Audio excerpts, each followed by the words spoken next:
Bismillahirrahmanirrahim. Assalamualaikum warahmatullahi wabarakatuh. SMA Nasional Juara. Perkenalkan, nama saya Adam Setiawan. Saya salah satu pengajar di SMA Nasional yang akan membimbing mata pelajaran sosiologi di kelas 10. Pada kesempatan hari ini saya akan coba membahas mengenai pengertian dari sosiologi.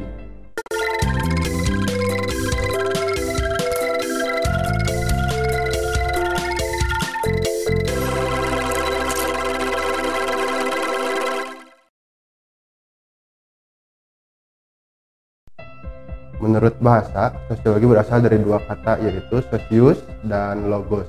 Yang pertama adalah sosius. Sosius bisa diartikan yaitu teman atau masyarakat, dan yang kedua adalah logos. Logos itu bisa diartikan yaitu ilmu, bercerita atau berbicara.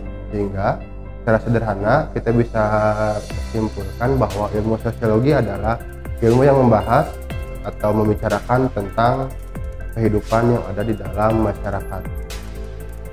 Selanjutnya, di dalam kajian sosiologi terbagi menjadi dua kajian. Yang pertama adalah sosiologi mikro dan yang kedua adalah sosiologi makro. Perbedaannya adalah apabila kajian sosiologi mikro yaitu kita mengkaji kegiatan yang ada di masyarakat yang lingkupannya kecil seperti individu atau interaksi di antara masyarakat itu sendiri. Dan yang kedua adalah sosiologi makro. Sosiologi makro ialah salah satu kajian sosiologi yang membahas tentang sesuatu hal yang bisa dibilang cukup besar di sosiologi, seperti lembaga sosial, struktur, dan kelompok atau organisasi masyarakat yang ada di suatu wilayah tertentu. Selanjutnya kita membahas mengenai pengertian sosiologi menurut para ahli. Menurut Max Weber, sosiologi adalah ilmu yang membahas mengenai bagaimana kita bisa memahami tindakan-tindakan sosial yang ada dalam masyarakat. Tindakan sosial adalah bila kita bisa ambil contoh, di dalam suatu danau ada dua orang yang sedang memancing. Orang yang A dia fokus hanya memancing saja, dan yang orang B dia berusaha untuk melempar batu. Apabila orang yang B itu tidak ada tujuan untuk memberikan isu atau memberikan pesan kepada si A yang tadi bahwa itu bukan disebut tindakan sosial, tetapi tindakan sosial akan terjadi ketika si B itu ketika melempar batu dia akan memberikan pesan kepada si A untuk merespon lemparan batu yang dilakukan oleh si B tersebut, maka itulah yang disebut dengan tindakan sosial menurut Max Weber tadi. Jadi sehingga bila kita bisa ambil kesimpulan bahwa sosiologi menurut para ahli adalah suatu kajian ilmu yang membahas mengenai tindakan-tindakan sosial yang ada di dalam masyarakat. Selanjutnya adalah kita akan membahas mengenai ciri-ciri dari sosiologi.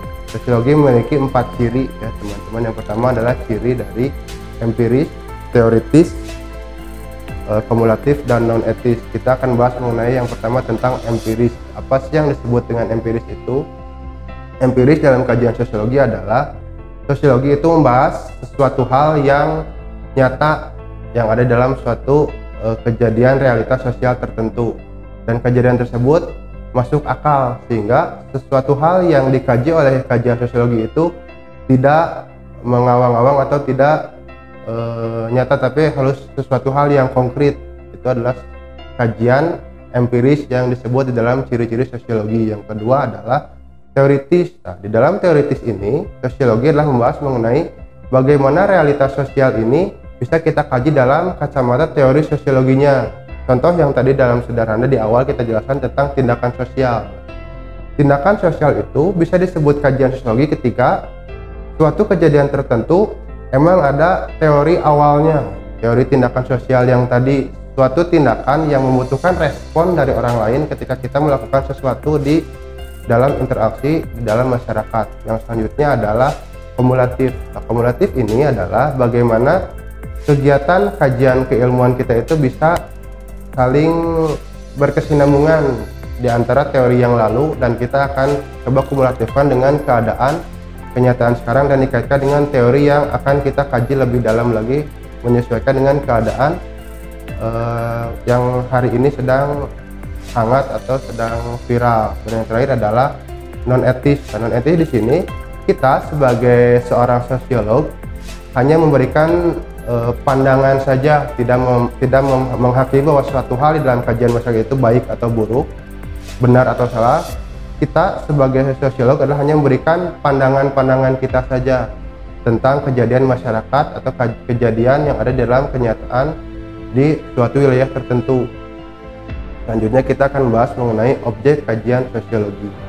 Objek kajian sosiologi ini adalah bagaimana kita bisa melihat suatu kejadian dalam masyarakat yang akan kita fokus kaji di dalam kejadian masyarakat itu sendiri. Objek kajian sosiologi terbagi menjadi dua, yaitu objek material dan objek formal. Secara sederhana, objek material itu adalah kehidupan sosial atau gejala dan proses hubungan antar manusia yang mempengaruhi kehidupan manusia itu sendiri. Jadi suatu kejadian yang emang sangat mempengaruhi terhadap kehidupan manusia itu sendiri. Contohnya apabila kita kaitkan dengan pandemi hari ini, ada suatu kajian atau kejadian yang ada dalam masyarakat itu tentang bantuan sosial di masa pandemi ini. Bagaimana bantuan sosial ini sangat dibutuhkan oleh rekan-rekan kita yang mungkin membutuhkan. Itu adalah objek materialnya. Dan objek formal dari bantuan sosial ini adalah apa dampak dari orang yang mendapatkan bantuan sosial itu, dan bagaimana birokrasi atau bagaimana langkah selanjutnya ketika si orang tersebut untuk memperjuangkan bantuan sosial tersebut agar didapatkan oleh orang yang membutuhkan itu sendiri. Sehingga objek formal ini adalah bagaimana permasalahan itu bisa dikaitkan dengan keadaan sekitar, dengan lembaga sosial atau struktur sosial tertentu, sehingga dapat kita ambil kesimpulan bahwa sosiologi adalah ilmu yang mempelajari dan memperhatikan pola dan tindakan individu serta kelompok dalam kehidupan masyarakat. Dan sosiologi adalah ilmu yang mengkaji permasalahan yang berada di suatu masyarakat secara nyata, yang dibedah berdasarkan teori-teori tertentu yang bertujuan menjelaskan masalah sosial secara mendalam. Dan objek kajian sosiologi adalah permasalahan sosial yang terjadi dalam kehidupan kita sehari-hari. Semoga bisa mengambil manfaat dari pertemuan kita kali ini. Terima kasih. Wassalamualaikum warahmatullahi wabarakatuh.